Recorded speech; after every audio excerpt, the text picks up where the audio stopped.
still here. I'm still around. I know you guys are worried about me. So I'm fine. I'm totally fine. I appreciate your concern. I know I've disappeared on you before. I haven't really disappeared. I've just been um, watching. If you are new here, welcome. My name is Audrey. I haven't posted in a while. I'll get into why I haven't posted in a while and just try and catch you guys up on what's going on over here in my life in California. So, I'm just going to chit chat with you, tell you things going on. I don't think I'm going to cry in this video. I feel like I cried too much or I had been crying too much in videos. I feel like I'm through that point of needing to cry. But anyway, if it happens, it happens. But like I've always said, stuff happens in life. You have to keep going. You have to you don't need to find out the why always. Like, why did this happen? There must be a bigger reason. Not necessarily. It just happened. It just happens because it happened. That's just life. And you're trying to be positive and find out the why. And it doesn't, I don't know. I could talk for hours just on why that doesn't necessarily ring true in my life. So I do want to talk about my book. It's out.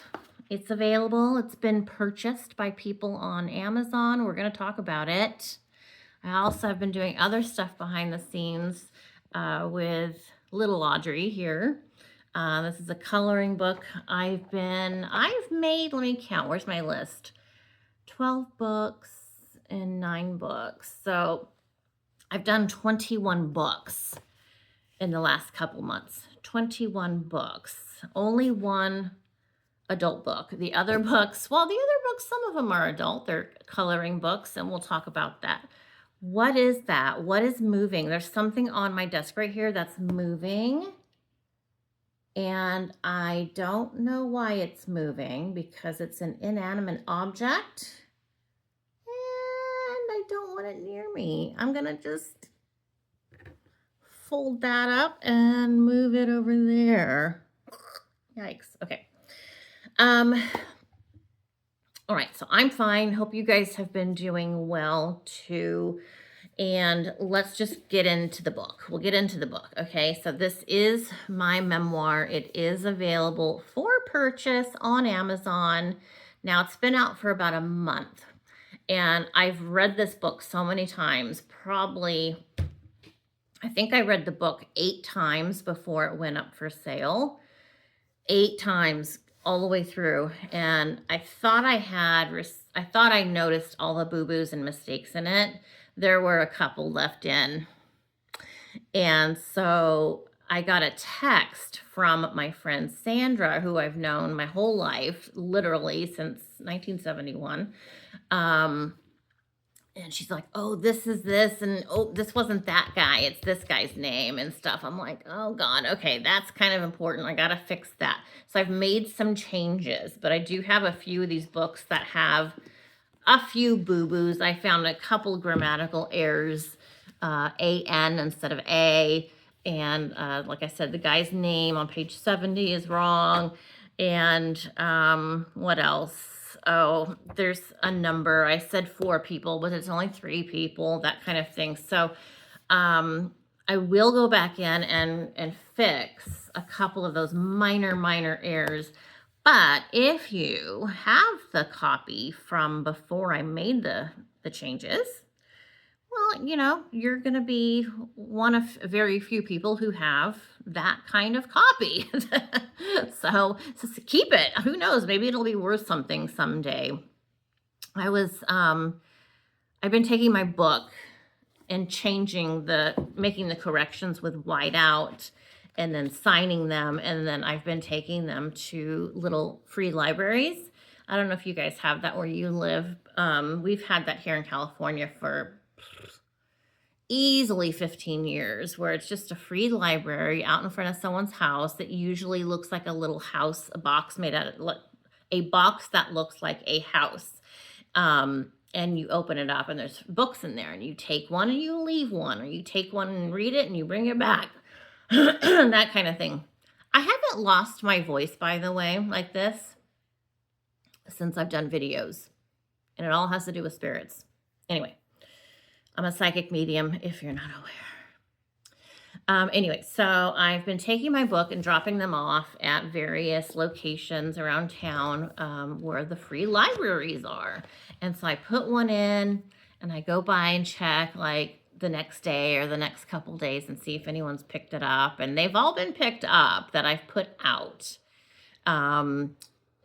So that's kind of exciting. And I was taking one, dropping it off at a little free library the other day, and this lady's walking, doing her daily walk, I guess, and she yells from across the road. I was out in front of someone's house that looks like a British English mansion. It's stunning. It literally reminds me of a place in London that I walk by all the time.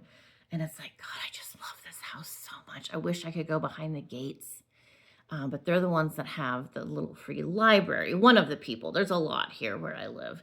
And it's like, oh, I get to park like right in front of their house and behind the gate, on the other side of the gate. And anyway, so I get out of the car and this lady's like, hey, that book, is that a good book? And I said, yes, it's my book I wrote. And then she like immediately comes and she kind of like runs across the road to where I was standing. And she's like, what? Can I see it? She's like, did you sign it? And she's looking, oh my God, wow. Oh, she's like reading the back. Oh, Audrey Raffellini. Oh my God. And I'm like, yeah, thanks. It means a lot to me. And just, my heart's in the book. And just, she's like, is it part of your journey? And I'm like, yes, it is part of my journey. I don't know what else to say. It's a lot. There's a lot in the book. It is a part of my journey. I don't know how people are going to take me randomly all of a sudden saying, hey, I'm a psychic to you, stranger. Hi, stranger. Yes, I'm a psychic. That's as bad as opening the front door and having Jehovah's Witness or, some sort of religious group standing at your front door. Most people don't want that kind of surprise. Not that they maybe dislike it, but they don't want the surprise. So I feel like this was a surprise to her, saying that I'm a medium. Anyway, she took the book with her, made my day. And she gave me a big hug. It's like, God, I needed that. Thank you, lady stranger. So anyway, that made me feel really, really good. Not that the book's great. I like it, but it's nice to interact with someone who's nice to me and not a jerk. I've had enough of that, let me tell you. All right. So I have to talk about my teeth. But let's get into the book. Let's continue on with the book. So the book, Dark Deception, Finding Light, is available on Amazon under the title, or you can look it up by my name, Audrey Raffellini. It is, how many pages? 3, including the recipes and the pictures, it's 377. 377. There's a few recipes at the end. I think I read to you guys the titles of each chapter. Those remain the same since we've talked last. And, I did this as therapy for myself. It started out with mental health issues with my family and being told to just write down my thoughts, like a journal. And I'm like, I don't have anything to write about. What am I supposed to write? That I feel like crying, or, my family's awful or something? What am I supposed to write about? I don't know. But as I thought about what I could write, I wasn't thinking of writing a book. I didn't think I could write even a whole page. I mean that with all sincerity. I didn't think I had anything to say. What am I supposed to fill a page with? What kind of information? And come to find out, Not that I'm a great writer, but I can write. I can write, and I did write. And I had to cut this book down quite a bit because I couldn't stop writing. At the end of this book, I mean, I still have all these more and more chapters to go. So I have to do a second book.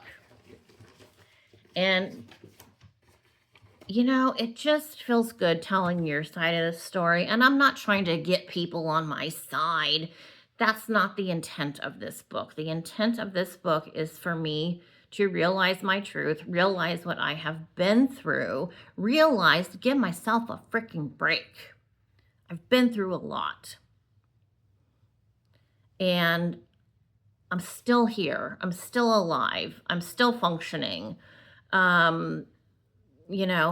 It's life. This is life. Things happen. Unexpected things happen. And if it's not an outside source, it's an inside source with your mind going, hey, I don't like this anymore. I'm going to go ahead and drop this. And I'm going to start a whole new thing over here on this side. Wow, I didn't see that coming. Some of these stories in this book are about mental health and how I dealt with situations, how I dealt with having anorexia or not, how I deal with having agoraphobia, even currently. I'm not pushing for medications. I'm just telling you my story, telling you about someone who was like a second father to me, and the story about when he died. And I forgot to write, listen to this. Okay, so there's a chapter 15, Mr. Tyler. Mr. Tyler was my music teacher. And his death was sudden. It's a crazy freaking story. And I forgot one line at the very end of that chapter. I forgot to say, after everything, the whole story about him dying, I forgot to say the last sentence. I thought I killed him. I thought I killed him.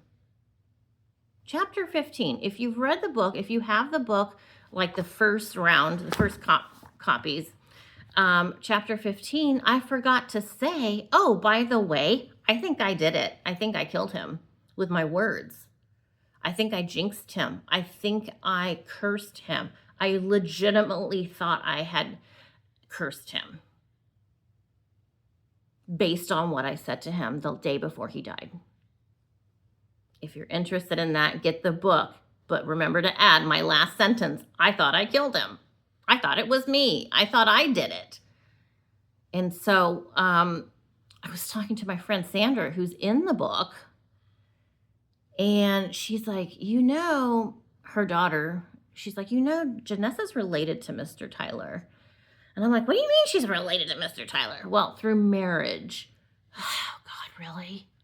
So my childhood friend, her daughter married into a family that's part of my teacher, Mr. Tyler's family. It's his family kind of thing. So it's like all this stuff is happening. And I was thinking about what Sandra was saying. This is after the book is out. She has her copy. She's reading through it and texting me going, telling me, oh, yeah, remember this, remember that? Oh, did you know your brother did this and that? But thanks for telling me. That's good to know. I thought I killed him. I really did. And it's like, I'm glad I don't have that power.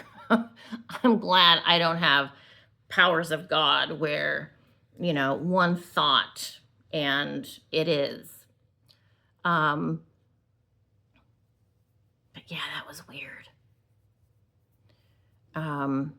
Anyway, so I told a story. I told a lot of stories in the book, obviously, and I don't know if my family has purchased the book or not. I don't know. I don't care. And again, this book isn't about giving them attention.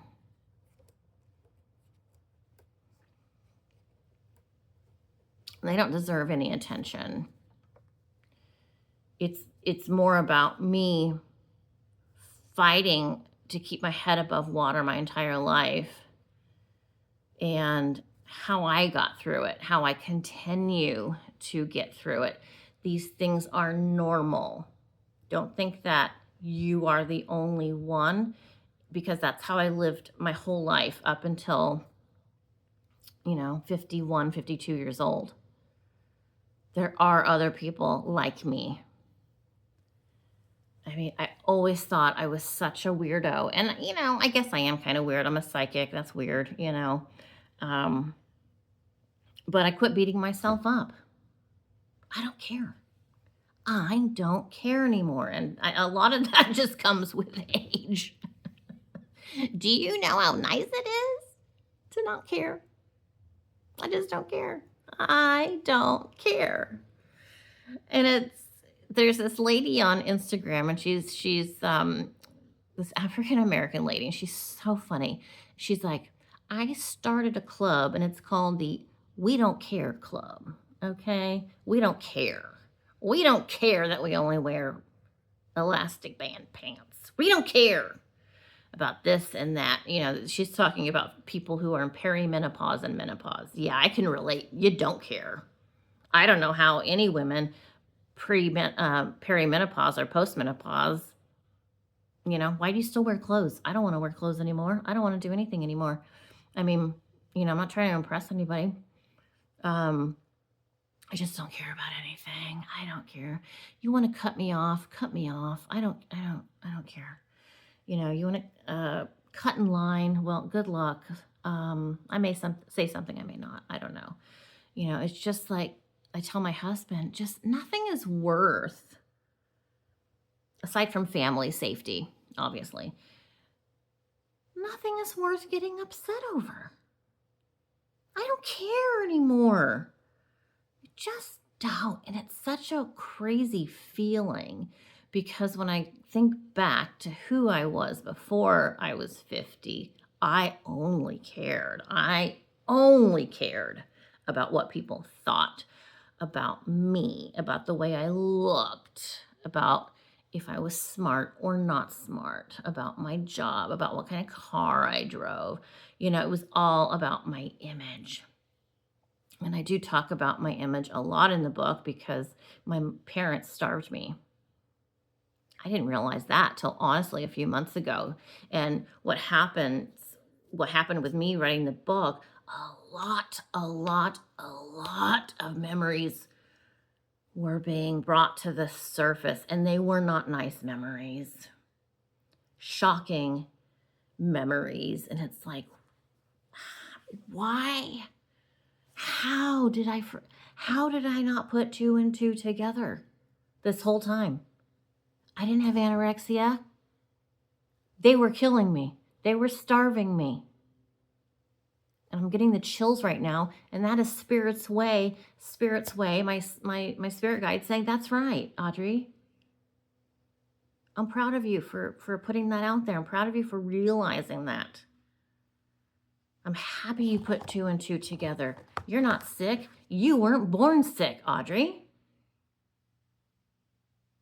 This all has to do with living under narcissistic parents. Half of the things wrong with me, I wouldn't have problems. I wouldn't have these problems if I had been raised in a loving, normal family.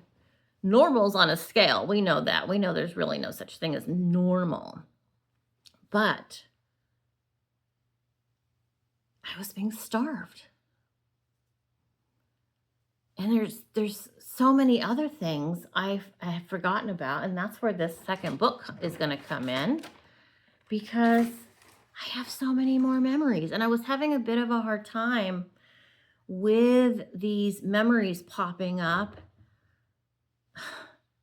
And what happened was, and I apologize if I have said any of this already. I do apologize about that. But a couple months ago, before this book was finished, I was in the final stages of this book. I was in the kitchen making some Italian food or something.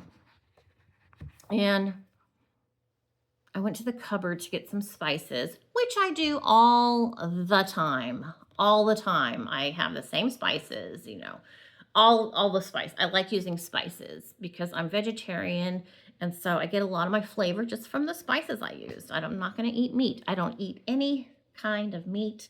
No meat juice. I don't want any of it. I don't want any bit of an animal carnage to do with. So I grabbed the spice out of the rack, and as I grabbed the spice and I start undoing the lid, I had this horrible memory. The memory was of me being about 10 years old in the kitchen at my parents' house. They still live in that house. And I'm trying to find something I can eat. I was so hungry, and so I opened the Italian seasoning at home in my parents' house. I start eating some of the seasoning. I was so hungry, and I remember I used to eat, because I was hungry, orange baby aspirin every day. I would eat orange baby aspirin because I was hungry. Also, I ate those diet pills called AIDS. If you're my age or older, I'm sure you remember AIDS back in the 70s. They look like chocolate. They taste like chocolate. I would eat those, and they're an appetite suppressant. And I don't know if I knew. Well, I think I knew they were some sort of medicine, but I didn't care. And so now I'm having, all these kind of flashbacks. How do I deal with all of this? And so then I'm like, I have to reparent myself. Reparent yourself? Now you're going overboard, Audrey. This is just too much. Just stop talking about yourself. Well, I'm not. I'm taking care of myself, and reparenting myself has been sort of a challenge. Like, how do you do it? What am I supposed to be doing? Sorry, I'm being interrupted right now with thoughts. I'm not sure if this is spirit energy or not.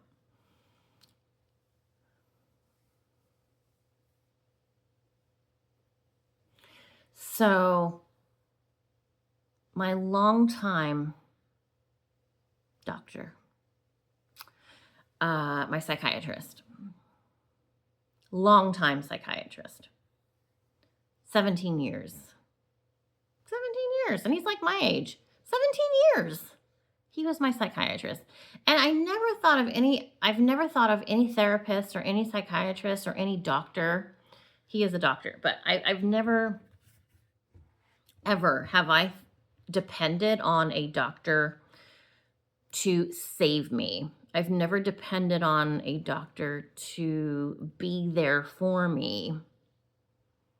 I've always appreciated their help and the fact that they went into this line of work to help people.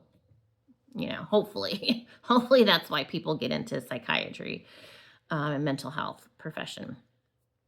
Never thought of my doctor in any way except a doctor. Well, a couple months ago, did he email me, or did I get something in the mail? I think I got both. Anyway, he says, I don't know if I still have the letter, but it says that he is changing jobs, basically. I forget the exact word, that he cannot be my therapist or my psychiatrist anymore. And it's like, well, I knew this day was coming. He's not anything but my doctor. So I'm surprised that we had the 17-year run with everything. So, finishing the book, literally, I made an appointment with him one last time just to say goodbye and thank him. And I wanted to send him a copy of the book. And so it was about a week before my book came out that I spoke to him on the phone. And it's like, okay, that's okay. This is a new path. This is something new. I'm not going to freak out about it. I still have my medications. I still have the insurance. So he's in San Jose. and I am not. So it was the perfect time to get a local doctor with the same insurance company where I live. So I have had one appointment with a lady. They asked me if I want a woman or a man. I said, "Oh, let's do a woman." Because even though my psychiatrist in San Jose, I have thought he's like the smartest person in the world for a long time. A long, long time. Just his demeanor, his vocabulary, everything about him is just smart. That's what I've always appreciated about him and his assistance with my mental health is that he is smart and he is I don't know if appropriate's the right word, non-judgmental, at least those are the feelings I get, non-judgmental, you know. So I'm like, how am I going to find somebody to replace that? What are my chances of replacing uh, that relationship? It's a relationship. I'm sorry, it is. You know, it's a doctor-patient relationship. Anyway, so I don't know if he recommended anybody for me. What I had to do was call the local office here where I live. Um, anyway, they connected me with somebody, a lady. She's very nice. She's an Indian woman, which I like because Eastern Indian have that same kind of mentality about, I don't know, about life, but you know, they believe in reincarnation, and a lot of them, depending on which religion they are, they might be vegetarian. Anyway, I felt like I could have a good connection with her, and I feel like the connection is good. It's so far so good. We talked for about an hour. I thought I was going to get 20 minutes with her. Because I'm like, hey lady, you might want to buy this and read it before you take me on as a patient. Maybe you don't want anything to do with this. Anyway, she was very nice, very, very thorough. She asked really good questions. Um, anyway, so I'm okay. I'm okay with her. I don't know if I like her, but she's good. She's good. So far, so good. So I'm happy about that.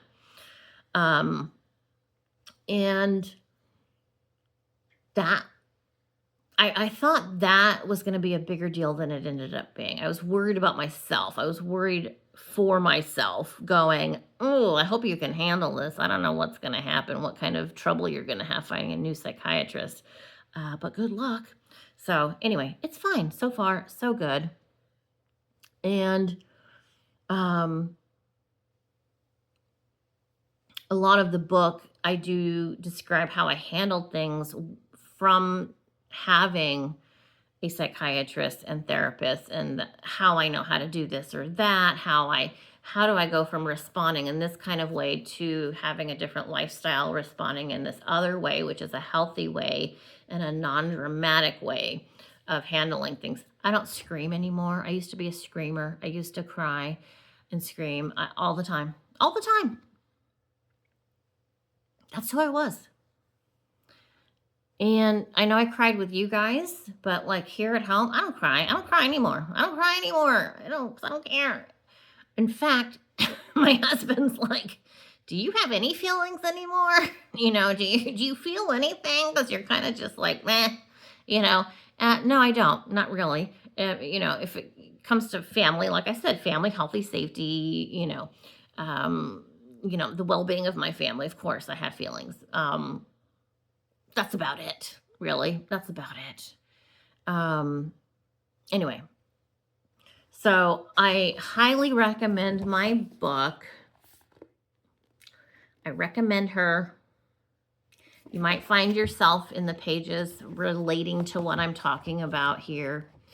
Um, and I don't, my husband said I should do like live shows where we do like a book club once a week or something. My friends in San Jose are doing a book club. They've already started. So these are people I worked with at Stratford School. They've all bought the book and they're reading it like 2 or 3 chapters a week and they talk about it and stuff. So They're probably even wondering, and these are people I've known, 20 years at this point. They're probably thinking, oh my God, I had no idea she was dealing with any of this stuff when she was at work. But yeah. And again, I'll have more samples of my kids' stuff. This is a publisher or a writer's copy. When you see this gray line across here, it means this is just a writer's copy.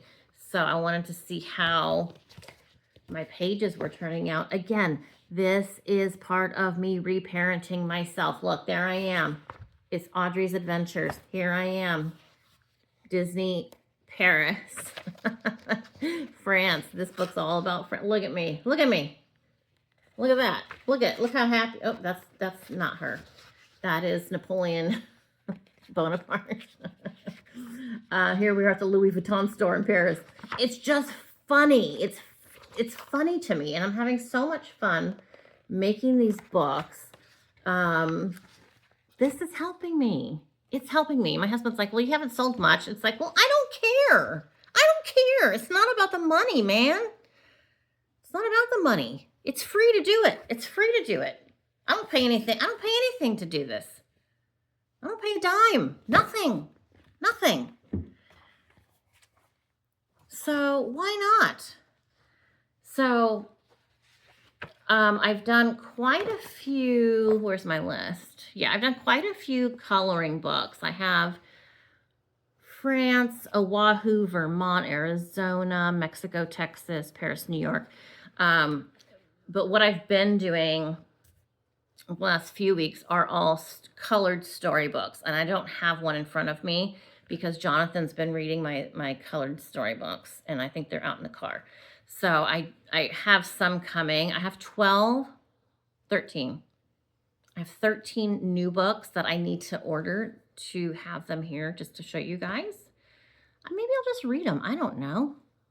It's just fun, and it's so healing for me. And as I'm creating these books, as I'm thinking of what to say, I'm just in my mind going through as me, as little Audrey, almost like a fantasy. Not that I'm trying to live in a fantasy land, but it's like, here's what I would have liked. Here's the mom I would have liked. Here's the life that would have made me feel different. I would have been raised differently if it were up to me. So that's what all the books are about. It's about healing. And,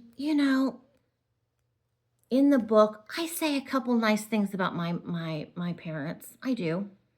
Maybe one or two. Let's not be, crazy about it. One or two nice things about them. So anyway, let me know if you guys want me to do a live show. How can I do this? How can we get together and talk? How can I answer your questions? I'm not good in the comments. I'm just not. I know you guys put comment. I'm just not good at it. I don't know why. I don't know what my problem is. I'm not good at it. But anyway. All right. So that's all book stuff.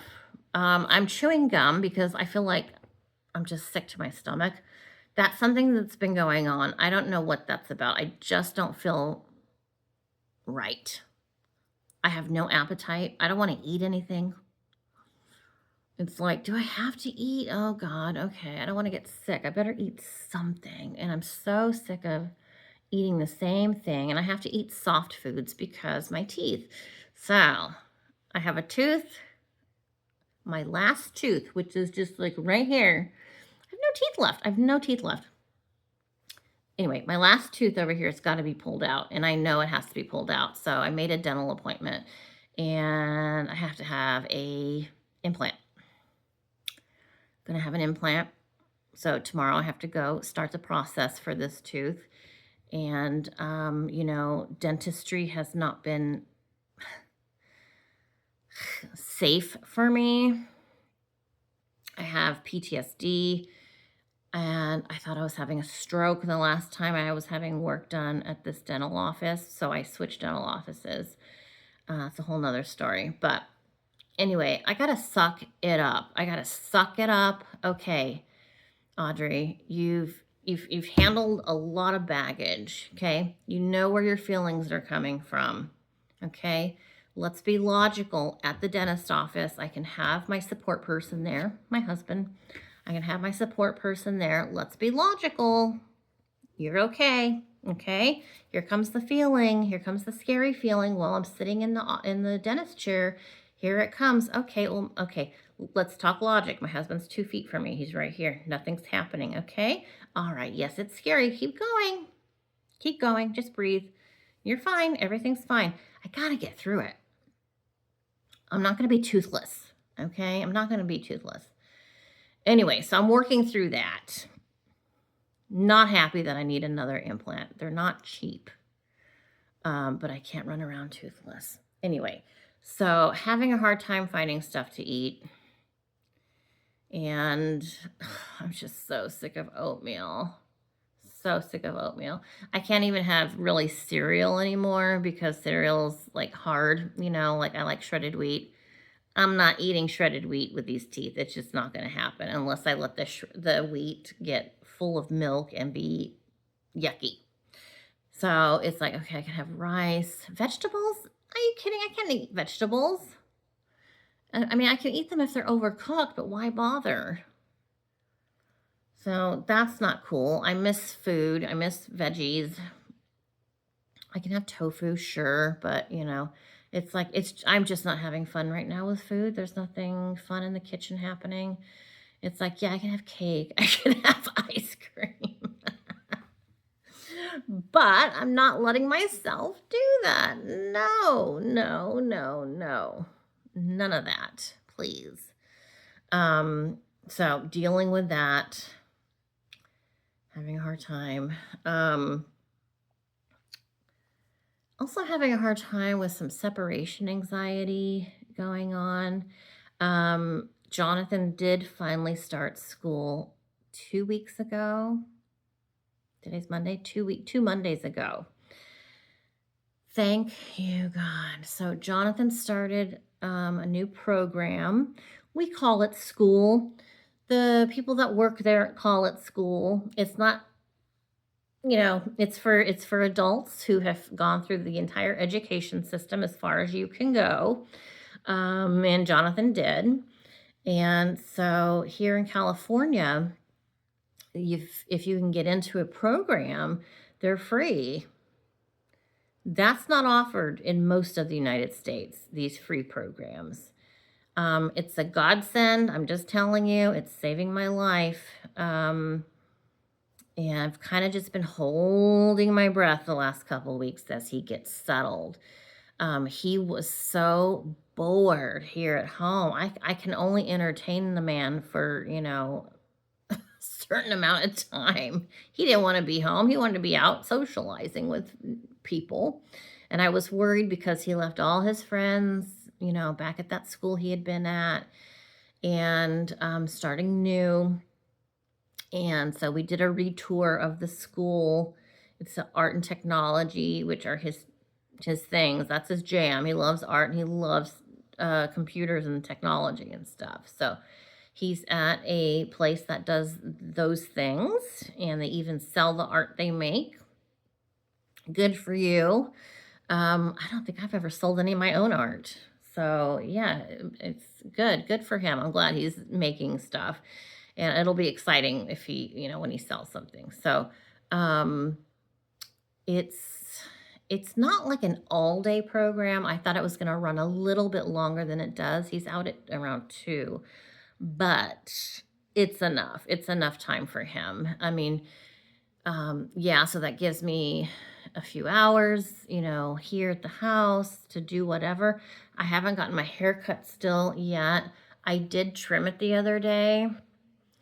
When it gets to that point, it's like, okay, you really need to get a haircut. So anyway, I haven't had it cut since my daughter's wedding. And that's been about a year now. So anyway, I need a haircut. I got to call my girl to do my hair. I'll do that soon. I need to get a pedicure.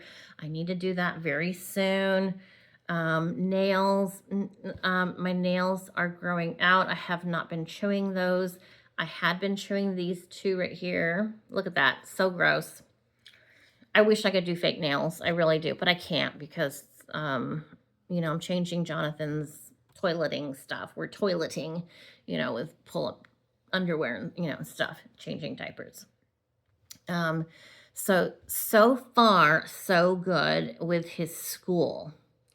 Um, um, you know, God bless these people that work in this line of work. It's hard. It's not, I don't know, my heart hurts when I see all the kids, all the adults who are disabled in different ways and stuff. And it gets you, it tugs at your heartstrings.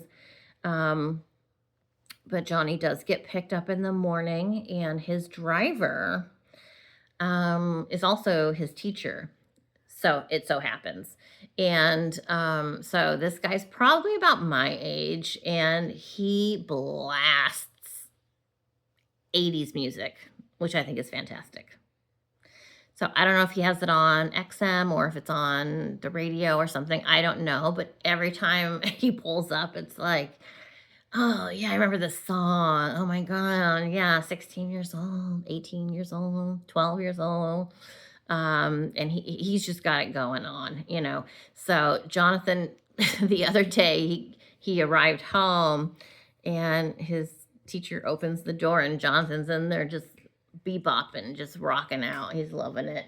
And I love seeing Johnny happy like that. And there's other people on the bus with him being picked up and dropped off too. So they're cute. They always want to wave and try and talk to me and stuff, but they don't talk, I don't think.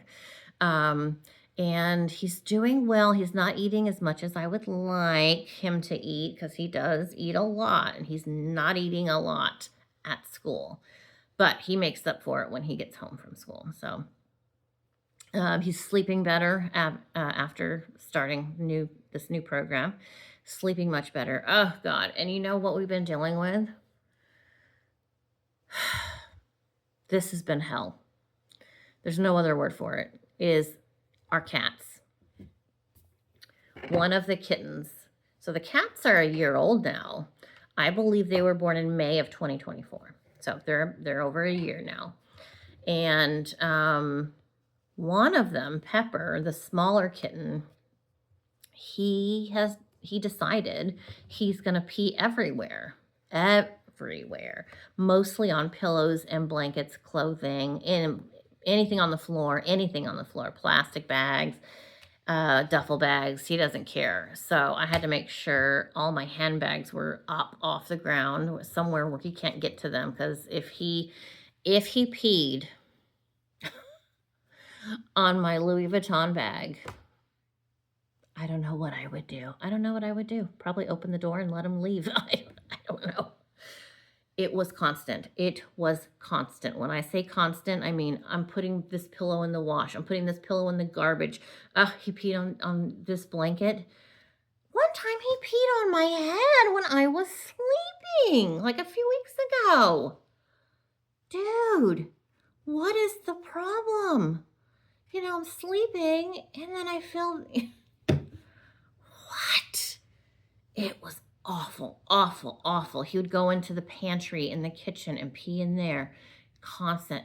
And we all kept telling my husband, get him fixed. We need to take him in. We need to get him. Well, it may not help. We need to get him fixed, okay? Otherwise, get rid of him. I'm the cat lady. I'm the old cat lady, like I knew I would be at this age. We have 4 cats. Get him fixed, or get him out. I couldn't take it anymore. So Chase finally agreed to get him fixed. This is just like last week we got him fixed. Oh, well, don't you feel dumb now, hubby? Because, yeah, he doesn't do it anymore. He doesn't pee anymore. He doesn't pee on anything anymore, ever. Not even nothing. Just in his little pee box. Because, and then my husband made a catio. So all the cats can go outside in their little catio if they want to, but Pepper was still peeing in the house. Get him, I'm trying not to cuss, get him fixed. And he was crying. He was crying every night for hours. And Chase was working it during these hours, and Pepper's running around the house, window to window to window, crying. What are you crying about? 2 hours, sometimes 3 hours, all night crying.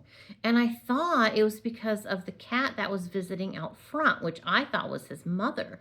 But come to find out, Mama Cat isn't his mama, because Mama Cat's been fixed for a while. Come to find out, my neighbors own her. They're like, well, she adopted us, but she's fixed, so we don't think she could be the mother of your kittens. Oh, geez. Okay, well, what's the problem then? But as soon as we got him fixed, I swear to God, it's been a week. I think we took him in last Monday to get his chop chop. New cat. He's a new cat. He's brand new. He doesn't cry and he doesn't pee. And it's like, I just feel like with my husband, listen to me. Listen to your wife, sir. I do know a thing or two. God. So we suffered. We suffered a year for nothing. For nothing. He could have been, I wanted him fixed right away. I wanted both cats fixed right away. And the weird thing, okay, we didn't get the other kitten fixed, which I'm not happy about. But anyway, he's fine. When Pepper came home, the other 3 cats tried to attack him. They did attack him. His own brother, his own biological brother attacked him. And I told my husband, get him away. They said to keep him separate. These other 3 are going to kill him. I have 2 big cats. And then the other baby kitten, he's killing him. He's killing him right now in front of me. Help me get these cats separated so I can keep them safe. So at one point I had 4 cats in 4 different rooms of the house, a few days ago. So we've been dealing with that. So I feel like that's been dealt with and we're fine. I've never had a situation like this ever with all the cats I've ever had. I've never had problems like this. I guess I've just been lucky. I don't know. These are the first boy cats I've had. I've never had boy cats before I had Marshmallow and Latte. But everyone's copacetic. Everything's fine. Everything's calm. In fact, I went to my closet over here to get my dress that I'm wearing, and there's Pumpkin in my closet. We don't let the cats in the closets because they tend to, well, Pepper was peeing in our closets. The one in my closet is Pumpkin. He's not a peer. So he's just asleep in there in the dark. I don't know how he got in there. I keep the door closed. It's open right now so he can get out when he's ready. But yeah, we have cats everywhere. It's just it's a mess. So oh God, I know this has probably been a boring video for you catching up. So, but I know there's 1 or 2 of you who will appreciate this video. I'm sure I'm forgetting a lot to tell you. I'm going to Vermont in a couple weeks. Going to see the girl and my son-in-law and the dogs, my grand dogs. So that'll be fun. I got to buy some new clothes because I don't wear clothes anymore, really. So I got to buy some clothes to wear to the airport and to my daughter's house. So I have to do that. And Chase is fine. Ben's fine. Working, 90 hours a week. And working, Ben and Chase never have like time off. So they're always crazy busy. And yeah, everyone's doing fine.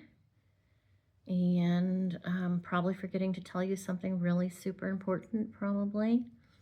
Yeah, I guess that's it. And so I apologize for being absent, but I'm here. I've always been here. I've never left. I'm just watching from behind the scenes. So I don't know what to do. Just get the book. Get the book. Let's try and connect with the book. I want you to connect with the book. It's not about the money, okay? I get like $1. It's not about the money. I've got this book priced at, I think, $12.98. It's not about the money. KDP, Kindle, Amazon doesn't give the writers a lot of money. It's never been about the money for me. It is not about the money. So don't think I'm on here trying to sell it to make money, okay? It's about you. It's about you. Let me just read the back cover to you one more time. This book is a piece of my heart, a reminder that we are all connected in this vast universe. Even if our paths never cross outside this book, please know that you hold a special place in my thoughts, and I genuinely care about you. And I'm getting chills as I'm reading this because it's true. Your history with all its ups and downs doesn't define you. You have the power to turn your wildest dreams into reality, and you possess a strength that surpasses your own beliefs. Everything you seek is already nestled within you, just waiting to be unleashed. Look at me, I'm crying. I'm crying for you. I'm crying. I didn't want to cry. I'm crying for you. You have the power, please. In this book, spirit messages from Diana, Princess of Wales, George Floyd, and the Idaho 4 victims. Discussion about ghosts, demons, and narcissistic parents, and a lot more. That's this book. So please go on, get the book. Let's be together in the book. Let's connect that way, and we'll figure this out. We'll figure out how to move forward with engaging with the book together, because that's what it's about. That's what it's about for me. Okay, let's engage together. Let's compare notes. Let's share stories. It's not just about my story. It's about your story. Your story has the same value as anyone else's story, okay? It's not that this book is special, but it's special to me because it's an opportunity for me to connect with you. That's what makes it special to me, okay? Thank you guys so much, and I'll try to be back sooner rather than later, and I hope you guys are doing well. I miss you all so much, and hopefully I'll see you soon. Ciao.